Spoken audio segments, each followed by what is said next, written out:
You're listening to the Fan to Fan podcast, and on this episode, we're talking about 1922's. That's right, we're going pretty far back. 1922's silent German expressionist vampire film directed by F.W. Murnau.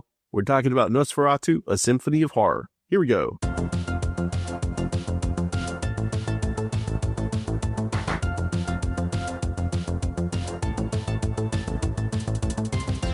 You're listening to the Fan to Fan podcast. I'm one of your hosts, Bernie Gonzalez. With me, as always, fellow co-host Pete Charbonneau, and we have returning guest, Fan to Fan All-Star Michele Brittany. Michele, welcome back to the podcast. Oh, thank you. It's been a while. Been a hot minute. We always have great conversations with Michele, co-host of the HP Lovecast Podcast. Michele has done quite a number of things, writing, editing, and anytime we want to talk and do a deep dive on a topic, and especially today's topic, we got to get Michele back on. We're talking about Nosferatu. Vampires do exist. And this one we fight, this one we face, has the strength of 20 or more people. And you can testify for that, Mr. Harker. But he can also control the meaner things of life. The bat, the rodent, the wolf. He can appear as mist, as vapor, as fog, and vanish at will. All these things Dracula can do, but he is not free. He must rest in the sacred earth of his homeland to gain his evil power. It is here that we must find him and destroy him utterly. Mr. Morris, your bullets will not harm him. He must be beheaded. I suggest you use your big Bowie knife. Well, I wasn't planning on getting that close, Doc.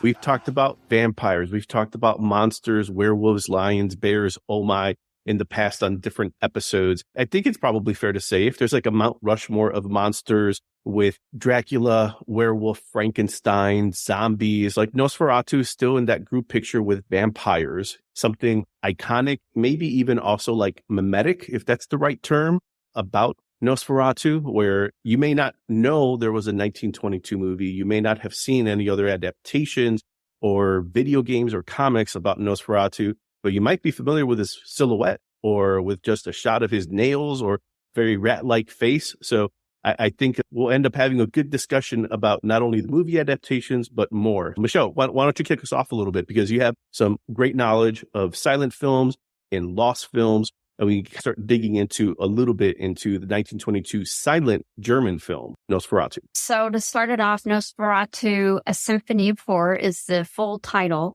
It was directed by Friedrich Wilhelm Murnau, who did, I'm going to say, a handful of other movies. He tragically died pretty young, I think in 1931. He was very much a technical pioneer of cinema and very passionate about film as a new art form. When he did Nosferatu, it was in 1922 Germany. We're talking about after World War I. Many of the people involved in the film were World War I veterans. Murnau, the producer, Albin Grau, Max Schreck, who was Count Orlok, for instance, fought in the trenches. But this is part of the issue with silent films is that probably 90% of the films are lost. And we are very fortunate to have this film because it did go through a legal dispute when they were coming out with it. It was already out, actually, and premiering.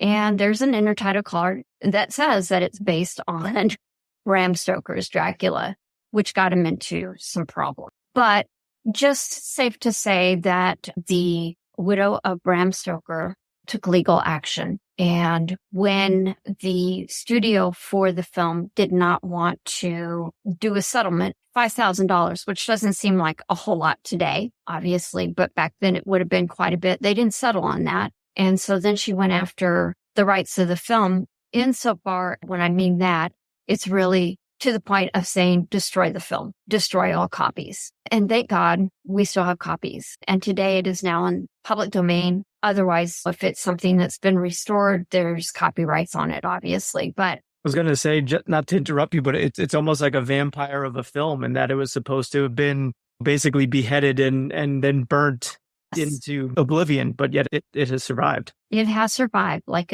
the phoenix rising out of the flames or something. But yeah, so this film, it is considered one of the oldest surviving horror films. I would put it right next to The Cabinet of Dr. Caligari, which was directed by Robert Vine. I think that came out 1 year before. But these are the powerhouse films. And whereas The Cabinet of Dr. Caligari was definitely reaching into the surrealism of the time, futurism, that kind of dreamlike, full of emotion, hued physical or visual appearances that made it almost like too surreal. So even though it is also considered a horror film, isn't as approachable as Nosferatu. Straight up vampire film. You can follow the narrative plot points. There are no big surprises like, was this all a dream in the end? Is the guy actually crazy type of thing? It was meant to reach more of a widestream audience. And for that, it is pivotal and seminal to horror films because it is an intentional film of a horror genre. So you have visual cues, you've got the tension, the suspense, horrific, eerie, obviously. Count Orlok, the monster, which is visually very disturbing. And then the fact that you have this film that is giving visuals to a novel, Bram Stoker's novel. At the time, Bram Stoker's novel came out in 1897. It would have been pretty popular. So by 1922, it would have been pretty well read. So you get a lot of hooks and a lot of familiarity. So even though the names have been changed and wait, her name's Ellen, but she sounds like a Mina, but there's somebody else that's a Lucy and things like that. It's because legally they were trying to say, well, it's not really Bram Stoker's Dracula. It's this other film. And part of the discussion that Nosferatu was meant to be more for a German audience. And so they had more German names. It was a German locale. Murnau did a lot of on location as well as studio stuff. I think if anybody's going to watch this film, I personally think they should watch Shadow of the Vampire. Director F.W. Murnau had an obsession to create the world's most realistic vampire movie. He dug up an actor. I'd like some makeup. Well, you don't get any. Who didn't just play the part, But you're not feeding. No, you're not drinking her blood. he lived it. John Malkovich How dare you destroy my photographer? Why not the script girl? and Willem Dafoe. I'll eat her later. Shadow of the Vampire. Rated R. Starts Friday, January. Watch the 22 version and then watch the 2000 version, which gives you a lot more behind the scenes and pulls in the rumors surrounding the film. Because there's rumors around it. Max Schreck and who is he and where did he come from? He seems to come from nowhere. So they really play that up and things like that. But even though the film it's 102 years old, it's still very relevant today. And the fact that you have contemporary directors that are giving nods and homages and really giving their space to acknowledge something that influenced them, like Robert Eggers has done with his own movie. Having little knowledge of this first outside of what we all know peripherally, the stuff that you mentioned, Michelle, like the idea of the real hyper realism that you saw in these movies. It's always interesting that you don't have to take many film studies classes before you start becoming aware of, you mentioned futuristic. So immediately I think of Metropolis. And then there's also Cabinet of Dr. Caligari. And then there's Nosferatu, movies that are very much cemented in prestige film studies classes that require academic deep dives in analysis, but that all have a similar aesthetic quality to them. Like you mentioned, that hyper maybe lack of realism and just the overall look that they have. And especially, like you said, after World War I, where the trauma, everything that's happening, the globalization that's happening, processing things that are probably incredibly realistic by doing things and showing things that are incredibly not realistic or hyper realistic, that those three movies, especially as we dig more into Nosferatu, have still lived on. I don't know much about film in the 1920s and especially German expressionist film. But I know those 3 movies, the fact that they're still being honored, that they're still revered so much so, and they make an impact, says something about all of them, and specifically about Nosferatu. I think what I personally feel sad with regards to the Nosferatu, I think that there's going to be some loss to why this film is so seminal. It's not just the content and the horror genre being defined for generations to come. There's also a lot of camera technology that was being used in Nosferatu that I think really sets it apart. That includes facial close-ups, the use of a little bit of panning, the location shots. At one point, there is like kind of I'm going to say like a negative exposure type of thing to try to denote that it's evening time or nighttime. Just so many fascinating things. I don't think he had more than one camera because I was doing some reading on it, but the fact that he was going for different shots, he was being a surrealist type of director. Some of the morning shots and really like time lapsing some things was very fascinating. Another Murnau film that really goes even more into some of the camera times. It's an absolutely gorgeous film. And he's got a beautiful tracking shot in there that nobody had done before. I would say that visually, the expressionism isn't in the sets as much as it is in Count Orlok himself and his shadows and the skewed images and the nails, but the shadows, the iconic shot of his shadow going up the staircase. And so you have lots of angles, but you can still see other angles within some of the shots. But I would say that Count Orlok is actually embodying that German expressionism more so than you see in some of other films where it really lays it out in your locales. If you look at Cabinet of Dr. Caligari, you've got like lots of angles.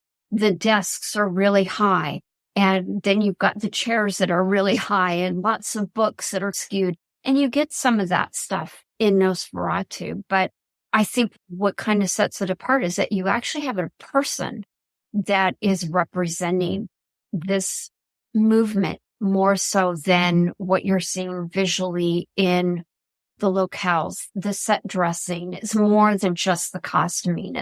It is what Orlok is embodying and what he's displaying. Interesting that you say that, because I certainly, when I watched Nosferatu again for the first time in many years, I was struck by what you just talked about, because I have this indelible memory of the first time I watched Cabinet of Dr. Caligari and being just fascinated with those angles and those just crazy distortions of buildings. And I'm like, wow, that's incredibly fascinating to me, being a neophyte to German expressionism. I think I was expecting on my rewatch of Nosferatu to see more of that and be like, oh, it's not really there. But like you were saying, like the expressionism is through Orlok. It's through that sped up camera work of showing like the supernatural of Orlok when he's stacking the coffins on the horse cart, which I think for a modern audience might be seen now as a little comical. It's almost like you could overlay yakety sax over that and be like, okay, this is goofy. But to put yourself back in Murnau's shoes when he's making this, he's showing this as here's a hypernatural creature. So that's where those shades of the German expressionism comes in.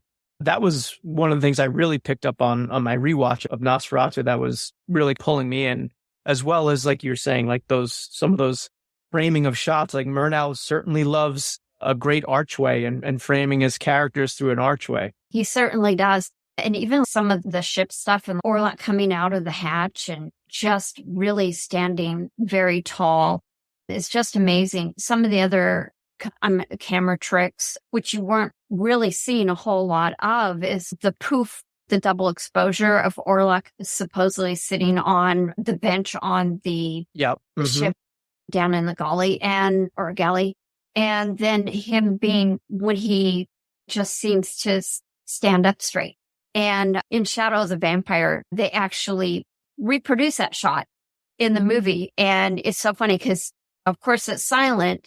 So you don't hear that. You hear the mechanism in the current film where it's creaking And one the fellow who's playing Orlok is just, okay, waiting for it to come up. And this is really odd, really fascinating tricks that would have absolutely mystified audiences at that time. I'm sure they'd be like, how did that happen? How did they do that? And even if you go back to the Luminaire brothers and them filming a train coming into a station and having never really seen that. And then you're thinking the train's going to come like right off the screen because they don't know what to expect or to understand this new art form. So I think Murnau really understood the potential of cinema and the film as this brand new art form, and that it was going to have a lasting effect. And he was going to be part of defining that. And I think he does that with Nosferatu. The fact that you said it was such a burgeoning type of art form is also interesting in that you have Nosferatu come out in the same way that Metropolis and Dr. Caligari, like I would almost consider all of those by modern terms genre movies. They're the things that make up February box office releases now when you have a studio that would put a horror movie, maybe a smaller budget horror movie out around February or the big budget horror movie in October. And looking at like the history of horror films. And again, I'm sure there's other deep dives that are much more efficient at figuring this out and explaining it. Like I know there's adaptations of Phantom of the Opera or Hunchback that were made in like the early 20s. And I think of that and putting it in the same group picture with Nosferatu. It's like, wow, so much genre fare, so much horror on the screen at a time when there's not much on the screen, except like you said, shots of trains coming into station, or if we've seen like history of film, the horse that's galloping across the screen. When we talked in one of those 2-part episodes, Michelle, with you before, we talked about those early travel films that were in some ways now, like we look at them, it's like they would be almost like a screensaver where you have music playing in the background and they're giving you a peek into the day-to-day life of New Yorkers by showing people walking in boats coming into a dock. But at the time, audiences had never seen that. So they get to see a piece of Paris, a piece of New York. And because they're in the cinema, they get to basically travel the globe in the same ways that they can see a horrific figure like Count Orlok. As much as there are shadow play happening, Murnau and his crew, they're putting Orlok like on the screen. Here are these close-ups. You can see him. We're being creepy. There's iconography going on, but you're going to look at like he is our main character. We're not hiding him in the shadows. He is a part of the shadows. It's an interplay between the two. It's just interesting that those seem to be, maybe by today's standards, very bold decisions. Why not make a romantic comedy or something really simple? Nope, I'm going to make an adaptation, albeit unlicensed, of a popular book at the time, like you mentioned. And not only that, we're going to stretch it and have makeup and be atmospheric, and we're going to just go for it. So I think contextualizing like that, as I've done a little bit of research and reading about it, it just makes me more impressed by Nosferatu. Obviously, Stoker's widow did not share that being impressed, but the fact that it exists, the fact that it survives is really interesting. There were other horror type films out there, but they tended to may not be intentionally to be horror. There is very early magic illusions that are similar to what we would see in Murnau's film. At one point, there's an object there and then it's not there. So it seems Orlok carrying the coffins onto the horse, like it's really fast and it's really easy for him. Still don't know what were other films that were being shown at the time. There's definitely other vampire films, but they're considered lost. There was one, I think, in Russia, and I think in the 1910s, and I think there was another one that was Dracula, had Dracula in the name, that I think was maybe Polish or something like that. I'm not recalling now. But the thing is that when you look at all those films, what audiences were being able to see, the ones that were in the city, okay, because we still had a very agrarian type society where most people were out in the country. It wasn't until you started having more people moving to the city that they were starting to see films. And that became more pervasive in the art forms that they were digesting, and films became even more important. But the fact that you have 90% of films out there that didn't survive, we can only speculate how they felt when they were seeing Nosferatu for the first time and what else was out there. So we can go by like movie posters, newspapers that were telling you about films and how they were being received. But without actually getting to see them, it's hard to make comparisons. So that's what makes Nosferatu so interesting, is that it survived in spite of a lot of efforts to kill it, put it into obscurity, or totally omitted from cinematic history. But the fact that it did come about and it did have all of these aspects to it, and it was bringing a lot of things out that was going on at the time. As we talked before, there's a lot of modernity and modern themes that were happening in the 20s. And that's why I like the City Symphonies so much, because they do document that. They put modern technology on display. You get to see that in some of these films that are fiction. So when they were going with fiction, they were going to books because that's what they knew. So it's not surprising that they went to Dracula, which had done well. And it's part of the invasion literary genre of that time, from about, I'm going to say about 1870 through about the end of World War I. So the fact that you had this kind of literary source that you could pick from, and all that they were going through. And like you said, Bernie, the fact that we've talked about the rise of the nation state and how that influenced our films and what was going on at that time. One of the things that I love about Nosferatu is it just seems such a rich film, read enough to know that there's been just a ton of film and cinema critique of it. There's so many themes, which I think we'll get into, because although we are focusing right now on the 22 version, we're going to talk about the three main iterations that we've got out there now. With, we mentioned Robert Eggers' 2024 Nosferatu, and of course there's Werner Herzog's 1979 Nosferatu. Just like an interesting amalgamation of a lot of similarities, but still some differences among the three. So it's, you could watch all three and take very different things out of all three of them, I think. But going back to the original real quick, the themes that it explores, you've got a heroine in Ellen that is forced to save the day. You've got like this, the light and the dark. She's introduced as being one with nature and very much of the light. And of course, it falls upon her to sacrifice her virginal blood to save the day and the town that's been ravaged by Orlok and a plague. It seems to be all this lore around that original, which I think is just great. You mentioned Max Schreck and how there's like the urban legend that he was maybe a vampire that explored in shadows of a vampire, but also that people didn't seem to think that did he exist? Were there other actors playing Orlok? There's all these little things that I think maybe wasn't taken advantage of. But again, thinking from a modern lens, like, why would you ever want to dissuade people from thinking some of these things? Was it Alvin Grau, the producer, was into the occult, so that features heavily into the story as well. There's all these just really interesting bits of history and stuff going on there. The fact that on top of coming out of World War I, you had the misnamed Spanish flu, which killed millions across the globe and killed over 250,000 Germans, that had happened, I think, about 4 years prior. That clearly was an influence in scenes of that, when they're drawing the crosses on the doors as the plague is ravaging Visborg in the film. And again, to start to harken that into some of the other versions, Robert Eggers in 2024, we're now 4 years removed from the start of a pandemic here. And so you've got these echoes through history and through time that I think all reverberate out from that original that are just super fascinating. When you bring up the occult, that's a good point, because of the fact that the original film does associate with the occultism, and that does come from Alvin Grau. He was an artist, architect, but he was an occultist who was influenced by, I think, a British author by the name of Edward Bulwer Lytton from the 19th century.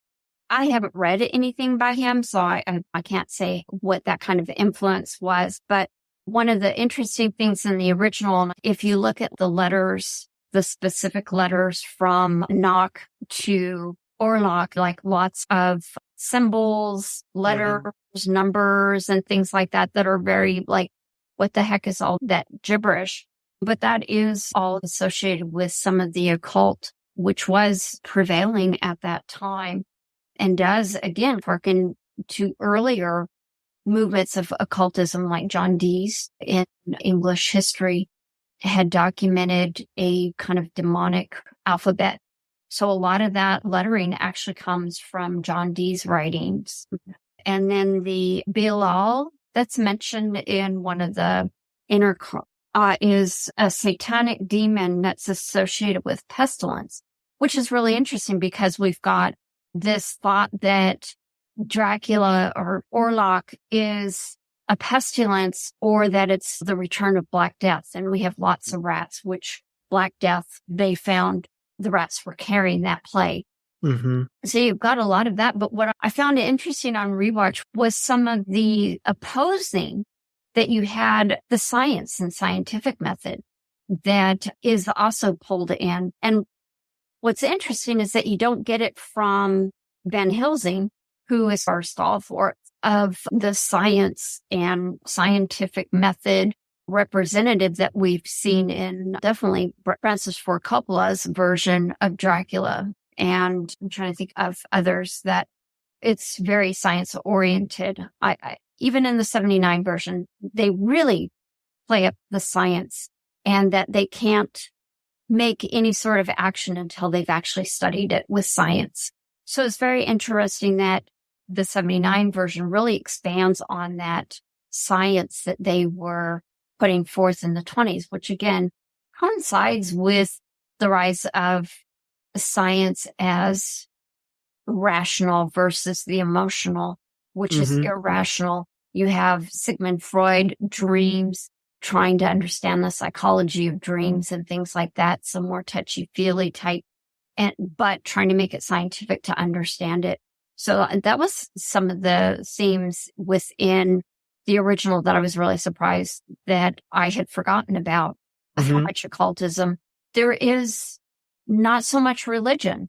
Again, comparing and contrasting with the 79 version and even Coppola's version and how much religion was prevalent. And in these films, it falls to a woman, Ellen, in both the 1922 and 1979 versions, who takes the words of a woman or a person of pure heart to make the sacrifice to distract Dracula or Orlok long enough that he will not know that it's morning and he'll be destroyed. I really like how that is bridged between the original and then in the 79 version and really expanded by Herzog to make it even stronger female character and the Lucy in the 79 version. The thing about science too, because that as much as science is somewhat prevalent in, and I just saw Herzog's version for the first time a few days ago. So I see a lot of the parallels between those two, but in as much as science is a part of it, which is really interesting, it's also like the counterbalance is that the female like sacrifice is still made, which also feels very pagan. It just feels completely uncivilized. Here we have science that's going to save the day. And after, like you mentioned, Pete, there's this pandemic, this plague, this flu that's killed hundreds of thousands of, in this case, Germans. So you have people that are in the audience that may have lost loved ones because of this tragedy. They're hoping that, all right, what does war, the things that it brings in is innovation. So you have innovations, unfortunately, in weapons, but also you have innovations in science. And they're hoping that, wow, as we get smarter, maybe we won't have to deal with plagues like this and we won't have to confront the Black Death again. So it's just interesting how that movie is carrying so much of the quote unquote old world while going into the modern world, that modernity that you're talking about, Michelle. So much so, in fact, that when you mentioned how Orlok is the embodiment physically of German expressionism, we're talking about infestation and pandemic in rats and contagions. And the other, Orloks from absolutely Eastern Europe. There you go. Absolutely. There's so much there versus Bela Lugosi's version of Dracula that's very suave and obviously smokes fancy cigars and has wine. This is very old wine. I hope you will like it. Aren't you drinking? I never drink wine. And all the way up to glittering, shimmering vampires. But this version in Nosferatu looks like a rat, looks like the thing that may have killed your neighbor if you're in Germany. There's something interesting wrapped up there into the, hey, we're looking into the future, into civilization and being civilized in science. And yet here's this bastion of the old world and everything that comes with it, like lore and mysticism and superstition, more of that, like you said, the agrarian society where people are telling campfire stories in the fields, and these stories are proliferating and traveling along the way. And then there's this language that's happening where we're building vampire lore. It just happens to be in Germany. One of the things I enjoyed with the original again was you've got Ellen, who is tasked with having to save the day, kind of be rational because she reads the book that her husband Thomas brings back with him from Eastern Europe. And so she is able to unlock the secret of how to defeat Orlok. But meanwhile, you've got Thomas who, because of his, encounter with Orlok when he was negotiating the land deal, he sees him once across because Orlok purchased the land across from where they're living. He sees him once and he goes into hysterics and he's incapable of saving the day. And it's then now once again thrust upon Ellen, which would seem to me, certainly in the 20s, to be a bit of a subversion of what you would normally see in film with the female character. Yeah, because you would have been seeing a lot of characters that were more the damsel in distress. I was definitely surprised by how much of the story progression and ultimate outcome relied on a female character, which was quite unusual at that time. Women were the damsel in distress to be saved, or they were the femme fatale. You have Theda Barton, who was a early vamp. When I was doing some research, and I was like, oh, vampire. But they associated vamp and vampire, got rolled up into her femme fatale portrayal in this film. And I was, there is that kind of symbolic vamp who's sucking a sugar daddy, so to speak, to put it in contemporary terms.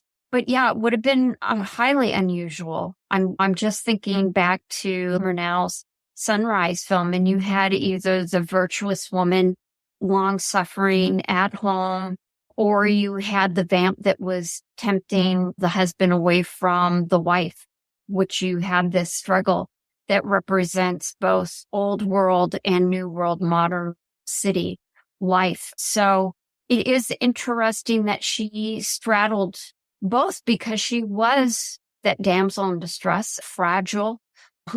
Thomas Hooter sees her that way, doesn't seem to understand her sensitivity to nature and her understanding of nature.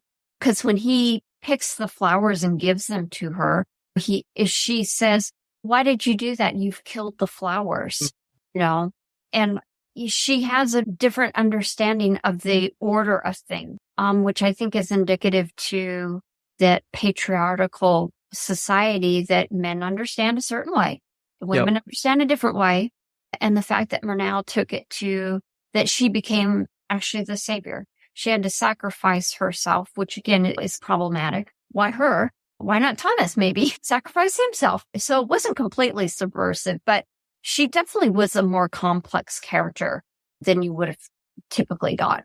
I know that the makeup was very big back in those days because you had to accentuate features and things like that. I was struck with Ellen that she had very dark makeup around her eyes in this. And I don't know if that was a common thing for actors back then. But to me, what it signified was that she was, it almost like it visualized the weight that she was feeling of what she was going to end up being tasked to do to save the town and everyone from Orlok. But I don't know if that's just me reading something into it and not being all that knowledge of a lot of cinema from back then, if that was more common occurrence or if that was a choice. I think that's a very good reading. And I think in this case, I would almost think that Murnau was taking it to that depth. The makeup that she has on is representative of what she's carrying. I do know you are correct, though, that the makeup they did have to wear more and it had to accentuate things. You see that really in Thomas. He's really made up quite a bit. But I have seen it depends on what the character is. I do recall, again, going back to the Theta Bara actress. She was very heavily made up. And again, I think part of it was to accentuate the acting. But I think it was also a signal that, hey, here's your signal. Like all of our other little tropes that we have, depending on what the genre is. I also wondered too if some of it is film is not it's like terrible twos as far as like maybe growing up, like it's still figuring itself out. Where do you go to stage? And I just think of seeing stage and Shakespeare and how they always talk about as an actor, you're being very broad, that whole like kabuki theater, your big expressions, big hands, you're acting to the cheap seats in the back.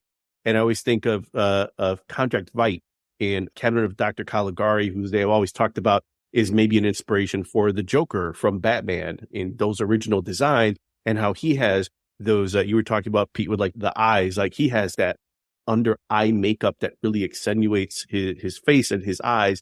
And I'm thinking, all right, if you're on a film set at a time when there are very few film sets that have occurred, you're probably your easiest place as reference is, what did we do on stage? We wore this makeup because we were in an auditorium, and for the people in the back in the cheap seats to see what we were doing, we would highlight our eyes. How do you do that? You do raccoon eyes. You black everything else around it so the whites pop out, and you do big hand gestures, because in Nosferatu, you do see some of that very dramatic, which led me to a question that I wanted to ask both of you earlier.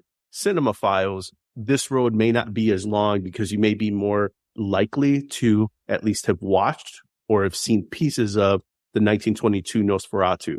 Someone who's willing to watch that movie has to have, I think, a certain level of patience and acceptance for different types of film that obviously we've moved on now into faster editing and a pacing that feels kinetic, especially compared to having someone now, as much of a movie fan as they would be, sit down and watch the 1922 version of Nosferatu. But we're all movie fans. So, Pete, I'll start with you. Remember when you saw 1922 Nosferatu? And in some ways, maybe my bigger question is why? That's a good question. I don't know if I could pinpoint when I first saw Nosferatu. Like you mentioned at the top, Bernie, like the iconic look of Orlok I feel has been, in my brain for such a long time, ever since I was a kid, when I first got into monster movies and the Universal monsters and Dracula and getting books out of the library. There was always those very classic images of Orlok on the deck of the ship when he's first going to feed on Hutter, and he's just in the doorway, the shot of him hovering over Ellen. Those are just ingrained in my brain. So I feel like that was already in there before I had a chance to see the film. I would have to say I didn't see the whole film until probably in my 20s. And at that point, it was just like, I knew that it was a classic. I had gotten over my younger aversion to seeing silent films. And I'm like, okay, I think I'm ready to experience something like this. And it was probably either right before or after I saw Cabinet of Dr. Caligari, which I was just enthralled with. So I'm like, okay, I have to now see Nosferatu. And yeah, I love it. I think I like Caligari more just in terms of the effect that it had on me. But I really think it's biased, and it's hard for me to separate myself being a fan of films. But I feel like Nosferatu, like Michelle, you were saying earlier, it's such a straightforward story, being that it was adapted from Dracula. But I feel like a modern audience can get through that. Yes, the pacing and things like that, and some of the camera tricks and techniques might get lost or might just seem a little bit silly now for a younger audience, but it's all right there. Like, it's all really, even the title cards, the interstitials it's just spelling stuff out. And there's a bit of humor in there too. The whole, like, your wife has a lovely neck. There's stuff in there that I think if you're at all a fan of movies, that you can appreciate seeing that in 2025. So I love it. I absolutely love this film. That's why I think it's an interesting spectrum that we have, because I think, Pete, you've seen The Kid in theaters, Chaplin. City Lights. Yeah. City Lights, rather. Sorry. Yeah. And I think you've always had, in the time that we've known each other, I think, a more open aperture where you discovered some of those films earlier and were more willing to check them out. Because it wasn't until I saw Night of the Living Dead that I got past what you were talking about. This is old. This is black and white. I don't want to watch this. And then I watched Night of the Living Dead and it just hit me over the side of the head. And I'm like, oh no, I was an idiot this whole time. This film it felt relevant. It felt modern. It felt like the stuff that I was discovering for the first time when I went away to college and I was burning through the horror movie section. And I'm like, oh, here's this old black and white movie, but I've got to watch it because I'm a completionist, and realizing that had more of an effect on me than modern movies. Yeah. This is where, all right, now we slide the spectrum even more to Michele. Your aperture, as far as I know, may be the most wide open of all, because your knowledge and willingness of silent films, black and white films, of quote unquote older films in early like cinematic history. Someone tells me, hey, do you have a film scholar? I'm like, oh yeah, you just MicheleBrittany.com. Go check her out. She's the person to talk to. So I'm just wondering when you discovered Nosferatu and why. I think my first silent film that I watched was actually Metropolis, with the more modern film score, the one by Gregor Mordor. Is that right? It's Metropolis from the 80s. Yep. Okay. I'm going to guess it's not typo negative. I'm going to guess that. We'll get to that later. But it had modern music associated. Okay. And he'd actually put all the film score together so that you had like David Bowie in there and lots of other. And I think that was actually the first silent film that I saw. But I think that it wasn't actually until I got into college that I actually started like looking at other films.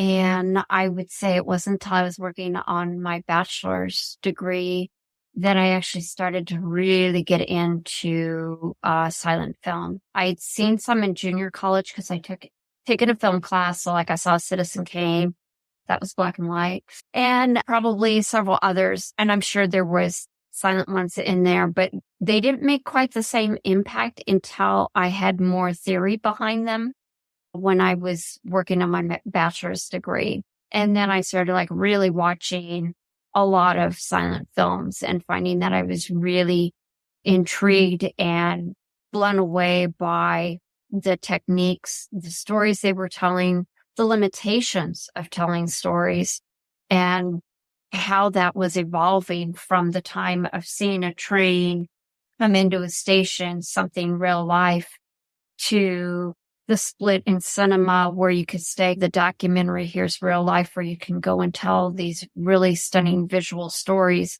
over time. And just seeing the evolution of cinema in that regard is what really brought me into film. And also the problematic nature of films of the time. And we in today's society, I don't think we should cancel as much as, hey, let's sit down and try to understand this. And why is it the way that it is? What was it saying about the time? So we could talk about Nosferatu 1922 and look at Orlok and the hook nose and the rats. And hey, what does that maybe lead you to? Anti-Semitic mood of the 1920s that existed. So I think being able to look at these early films as another way of understanding what was going on in our society. I think it is Louise Althusser that talks about the institutional state apparatus, and it evolves over time. And so you have in the 19th century, it's newspaper, it's the church.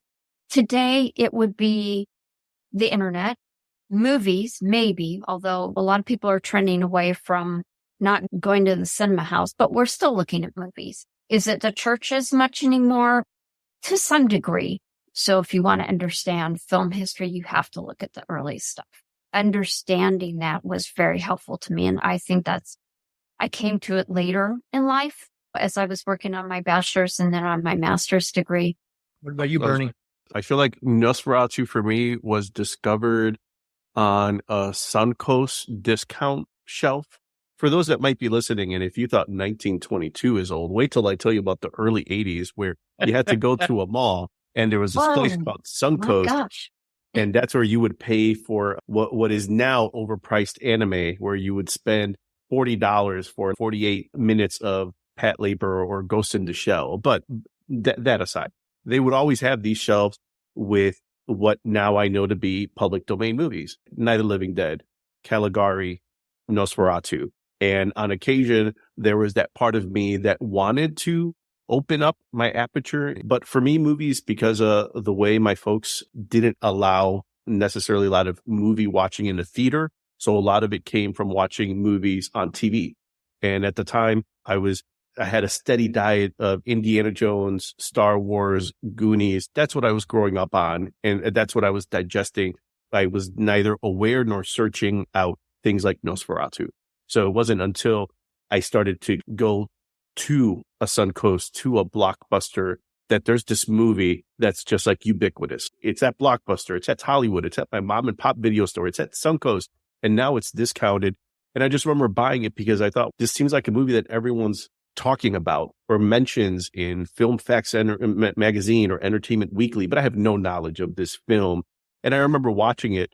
And in some ways, I think the way Robert Eggers saw an interview with him and he discovered it in the same way, except he did the thing I didn't do, which is he watched the whole movie. I just remember popping it in, watching it for 5 minutes, and I wasn't ready. And I didn't want to watch it anymore. And it just gathered dust while I watched my copy of Jedi like 80,000 times more. And at some point, I finally popped it in and watched it. But like you guys, I was probably in my early 20s at that point. And I think it was less about not wanting to discover the film. It's that I hadn't developed the patience to watch the film, let alone what you're talking about, Michelle, with contextualizing the film and understanding that there was so much more going on. I needed to learn some of those lessons first before I could watch and appreciate it. And even then, I would probably argue in getting ready for this episode and seeing it, it feels like you could rewatch this movie a dozen times and take a different reading from it, which in some ways it's to its credit, the fact that it still continues to live on when it's well over 100 years old. Just the line alone when Ellen shouts out, like, he's coming, I have to meet him. It's who's she talking about? She's talking about her husband or is she talking about Orlok? And I like that even for back then, the film doesn't give you the answer. Like it's make up your own mind.